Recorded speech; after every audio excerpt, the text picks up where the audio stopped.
Hey guys, it's Novelistine and I'm back. So this is the first part of like my Kindle TBR thing for the whole year. Well, not really for the whole year, but you know what I'm saying.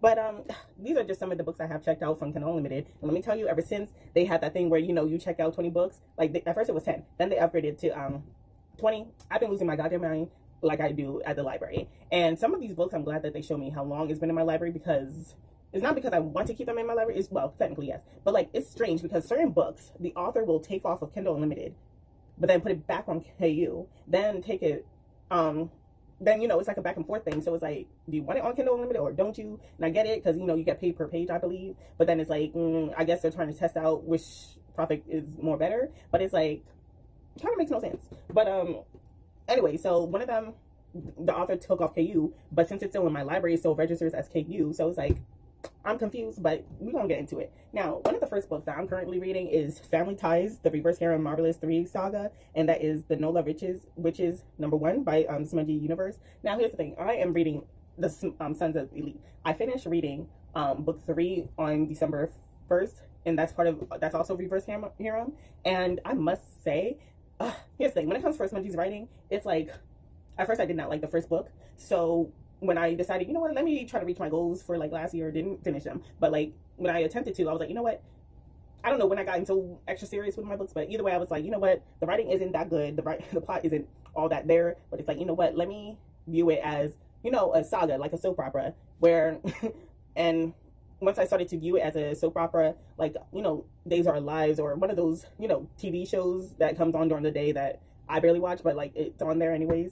Like once I started to like really view it as such, that's when I started to enjoy it more, because I was about to like 1 star, 2 star if I continue, but I was like, I'm actually enjoying it once I visualize it as a season off of CBS or something, and each book to me is like a season, and each chapter to me is like an episode. So I kept like reading and reading, but when I finished the third book, I was about to continue on to the 4th book, like the final season, right? But then they said, the author said to, if you want, you could continue on, but you have characters from this book, Family Ties, which is the first book of the Nola Witches series, but it's also the 4th book in the Marvelous 3 saga, and they're going to show up in like the Foreplay, which is the name of the Sons of the Elite, and also new characters from the next book to another saga, which I think has to deal with hackers and stuff. They're also in the Foreplay one, but like literally the next book, Foreplay, is like 827 pages long, so it's like a lot to get through. But now that I'm reading, like I'm not that deep into Family Ties, but like obviously this has to deal with magic, and the Sons of Elite has to do with mafia and all this extra stuff, and like it's like, I don't know, like the way I describe these people is like Marvel meets mafia / it's not really superpowers really, but it's like impossible technology. Like Michael, he's like more into like the medical part of the black market. They're more into like other stuff in the black market, and like I'm just here for black women being the center of attention, to be honest. But like it's basically a semi-dark, it doesn't read as dark romance to me. Yes, the subject matter with sexual assault and everything is in there, including child trafficking and everything like that, but it's like the way the writing feels like fan fiction, thus it takes the seriousness away. Plus, like, she's a nerd, so it's like sometimes it'll be like at the most inappropriate times when even though like she's trying to cope with what she's going through. Mind you, I'm talking about like Sons and Elites. It's like, girl, it ain't the time. But it's whatever. I'm just here for black women being loved on, and this is another one with a black woman being loved on. And I like how like everybody's like a professional. In the Sons and Elites, Gabrielle, she's a doctor, and she's finally getting her own practice, but that's, you find out later on. And this girl right here, I forgot her name, I'm sorry. She is a nurse. I forgot which type of nurse, but she done got the attention of these 2 men who need her to help heal their dying sister. But already you can tell that these people aren't human, because they have blue eyes, but then at one point they started growing red. And I'm reading this so I can get into the 4th book / series finale of the Sons of the Elite. But I was like, how is this paranormal? And there's a creature in there. I was like, how is this related to the mafia shit? This feels so off kilter. It kind of reminds me of that one time when I don't watch Pretty Little Liars, but I watch a lot of YouTube, and one of this video where he did a video essay about the worst spin-off to Pretty Little Liars that nobody remembers, and literally that one was a spin-off to Pretty Little Liars, but it's about ghosts and shit. And obviously it's like 2 different directions, same characters but like 2 different directions. So I was like, this is how I'm feeling right now, but I'm just here for the ride, and I'm just here for black women to be loved on, like I said. And I'm, depending on how book 4 ends, I might continue on with the rest of the series, to be honest with you. But like, it's so, once I put myself in the mindset to view it as a cheesy, you know, show in book format, then I'm easily digestible, you know, easily, you know, eating it up, you know, instead of taking it seriously, despite the serious matter of everything that happened, like, especially, like, the third book, there was a lot going on in the third book, sexual assault, and it's, like, domestic violence, and all this extra stuff. It's a lot. It is a lot, but, like, it don't come off that serious, and I feel bad, because it's just the writing style. Anyway, I rambled on enough. Next, I'm reading Filthy, which is this is, book 1 of the 5 Points Mob Collection by Serena Akakard. This one is an age gap / anti-hero mafia romance. Like I said, I've been in my mafia dark romance bag, so I'm gonna read it. It's okay.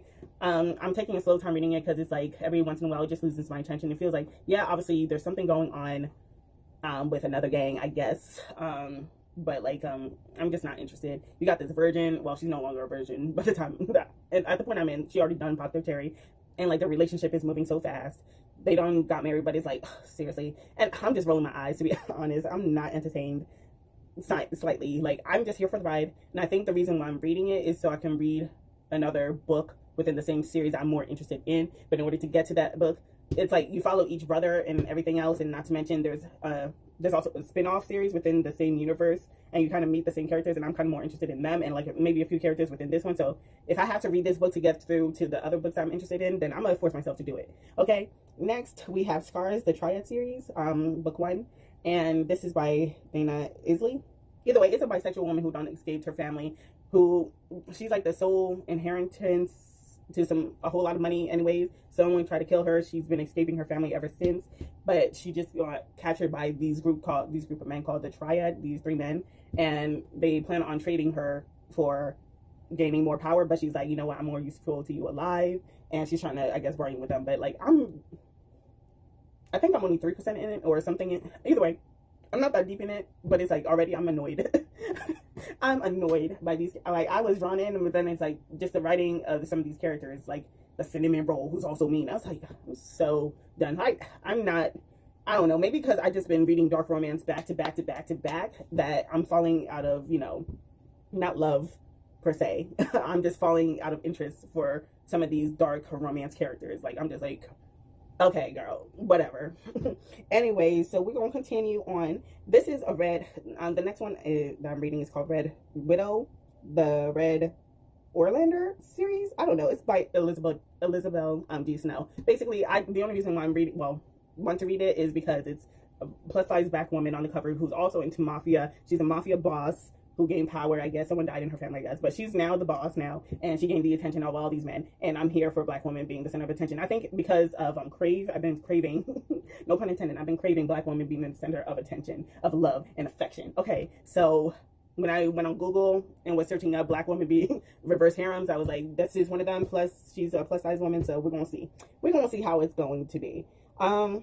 What's next? Victor, Her Ruthless Owner. And it's the Victor book trilogy. This is book 2. This is one of the books where the author took it off Kindle Unlimited, and I don't know if she put it back on, so y'all look it up yourselves. But this is also part of the 50 Loving States. I know like a whole bunch of authors that got together and planned within the same kind of universe to be within this series called the 50 Loving States. I know a few of the authors, they keep getting recommended to me because I read some of the other authors, like Miss Kenya Wright. Miss Kenya Wright is always in my heart. And so it's part of the Ruthless Triad, right? But I like it. It's okay. It's okay. Like, I think the first book caught my attention the most. But like, now that I'm in the second one, basically without spoilers, this is a follow-up to the first book where you have these 2 people. It's like this multicultural romance where you have this Blasian woman falling in love with this Asian guy, and she was hired to be his sign language tutor because like he's mute. You find out why he's mute because obviously it's mafia, right? But you find out why he's mute. But like yo, like, I was shocked by the ending of the first book that I read the second book, but like I kind of lost interest right now. But I'm trying to finish reading it so that way. And if the third book is on Kindle Unlimited, then I'm gonna continue. But like, I don't think it's enough to continue to make me buy it, to be honest. I'm gonna be honest. So that's basically it for that one. Next one is also, it's semi-mafia, right? This is Bad Girls Do It Well. This is a black woman, Asian man romance, semi-mafia romance. And this one is, the reason why I say semi-mafia is because the main character, the Asian man, he's not into his family business like that. He knows of it, but he hasn't involved himself with that for a few years. of his life, and he doesn't want to be part of that. But the main character finds out, and like they kind of had a thing going on, and before things could take off, she finds out and was like, you know what, fuck you, I don't want to be part of this. And then he's like, you know what, fuck you too, you don't even bother to hear my side of the story. So, but things are getting heated. She don't got kidnapped. That's where I'm at. And now he's kind of lured into back into the world, so it's like he's gonna have to, I don't know, kind of go deep into the part of himself that he's been avoiding, so just to protect her. So we're gonna see. I'm liking it, and they have characters from another book of hers, which I definitely want to read, which I think is a dark romance, age gap type of thing, college girl, older man type of thing. But yeah, all these are black women. I think it follows each sister. So the first series, like, I didn't know that this was technically a standalone, but it's also a second book, but it's whatever. But either way, this is like the second youngest sister, and then you follow the other younger sister and everything else, so it's whatever. Next we have The Predator. It's an enemies to romance, dark romance, but and this is part of the Dark Verse series by Rue Nix. Y'all, I'm just like I'm excited, but like I didn't get too far. I heard everybody and their mama talking about it. It's a mafia romance, enemies to romance. You got these two geniuses, one who's into like computers and shit, hacking into shit, but like she's like the heir to the other enemies, and like the other dude, I think everybody describes him as a sociopath, but he's not blood, so he's literally an outsider, but like they like his skills so much that they hired him in. So we're gonna see how that goes. Like, it's really popular within the dark romance community, so we're gonna see. Next we have The Haunting of Tram Car 015, and it's part of the Dead Djinn universe. And the only reason why I'm reading this, and I want to read the other, this is going to be my first introduction to the Dead Djinn universe, because obviously last year the same author made a full-length novel, because I know that he does a lot of novellas, including the Black God's Drum, which I want to read. Same with the Djinn universe type of stuff. He had 2 novellas within the same universe, but last year he finally put out a whole novel. So I want to see if I like this universe before I go into reading the full-length novel of it. So, and it might give me a, you know, a few Easter eggs and everything like that, which I like. So we're gonna continue on. At this point, I might as well DNF this, but this is the book I'm talking about is The Den of Vipers by K.A. Knight. Like, if you follow me on Instagram, like, I did an update on my thoughts and feelings about Den of Vipers. Like, I'm gonna let you know right now, if I hear vipers one more time, or see it, I'm going to snap, okay? Like, that's how annoying this book is. I don't know why I'm continuing reading it. I think it's because I got the audiobooks. It's like, girl, you better thug it out and, like, push yourself through. But it's like, oh my God, I don't want to. I'm gonna just link like the post of when I did the update. Excuse me, but like, you know, the AC's in the car and everything, but like my feelings are in there. I don't feel like rehashing it, and I don't, at this point I might as well return it, but like I'm like 47% into it, so it's like you're almost there, you're almost halfway there, you might as well finish it, right? So yeah, so I'm tired. It's basically reverse harem, dark romance, kind of. The main hero is annoying me, so are her lovers. Every last one of them is annoying. At least with dark romance, I can like root for the main person or like someone, but I'm not rooting for none of these people. Even though the main character is a victim, I'm not rooting for none of these people. I can't stand none of these damn people. She's been, yes, it's dubious consent, and you know, it's all. And I'm sorry, I can't. I'm just annoyed with everyone. So basically, the father got into some trouble with these group of men, gives her daughter up. At first, I was real happy in the beginning, because like she's fighting back, you know, crack one of them in the face and everything. I was like, yes, bitch, fight back. Because here's the thing with dark romance, I like it when my main character, the female, is fighting back, you know, like I like that shit. She ain't going down with no fight. I don't care. I don't like the cinnamon roll type of character. I like them fighting back, so that way when they finally get together, it's like explosions, you know. But like, y'all, this just wasn't it. So if anything, by the time I update y'all, I probably would have DNF'd. We're gonna see. You might get a video. But next we have, what is it? Inescapable. This is the book 1 of the Olivia romance, mafia romance. It's another mafia. I'm not that far into it, but it reads like a fan fiction. You got this black girl who fantasizes about this one male actor, only to realize that male actor got into some trouble with mafia, only to realize he's the head of a mafia family. And her friend, her little friend, oh my gosh, so annoying. But like, her friend punched him in his own club, and they got hunted down because he got embarrassed and shit. So now it's payback time, and she sacrificed herself, and it's like, girl, I'm tired of black women sacrificing themselves for other people. I'm sorry. Leave your white friend alone. I'm gonna be honest. Like, no. Like, and I get it. They're thick as thieves, and like, she, at least her friend was one of those down-ass chicks, you know? But at the same time, I think because I think it's because I see too many times I'm just in real life a black woman sacrificing themselves. I'm like, no, sit this one out. But yeah, but I guess her dreams are finally coming true but then she's like, I don't know, I don't want to. You're a part of the mafia. And girl, you know you want his dick. Anyway, moving on. Moving on. I'm not even that. How many percentage in? Maybe 10%. I don't know. Let's continue. Next is Aching Gods by Mike Steele. This is book 1 of a series. Is it a trilogy? I think all of it's all out. I think all of it's on Kindle Unlimited. Don't quote me, but a lot of people have been calling it a horror fantasy, and I can definitely see that. It's definitely a tome, which is perfectly fine with me. You got this daughter you have this old ass knight who retired. Something bad happened in his past. He's out and about, and his daughter got sick. I guess his daughter's some kind of magical researcher and stuff, but she got sick by this artifact that made people around her sick. So now she's in deep slumber, and he got to go journey and put this dark thing back to where it belongs, but it might awaken something more evil. So it's whatever. So we got that journey and stuff. It's definitely an epic fantasy. And because I haven't been, like I said, one of my goals is to get into more epic fantasies like I did back in high school and middle school, but this is definitely one where I have to pay attention and shit. And I have to I feel like if I read any other books around this time, when I'm reading this, I'm not going to retain that much information. It's been actually, I started reading this in December and I'm already forgetting certain things. I hadn't been highlighting. I have the audiobook, but I haven't been highlighting and reading along like I should have. So I can remember. I remember certain things, but it's like, I don't feel like going back and re-listening. So, because then that's when it hits me, but it's like, I really need to retain that information if I want to remain focused. So I might have to thug it out and re-listen to the whole thing again. So there's that.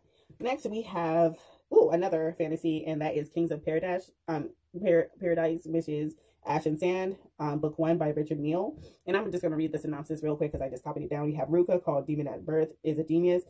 He was born malformed and ugly into the snow-covered wasteland of Askeron.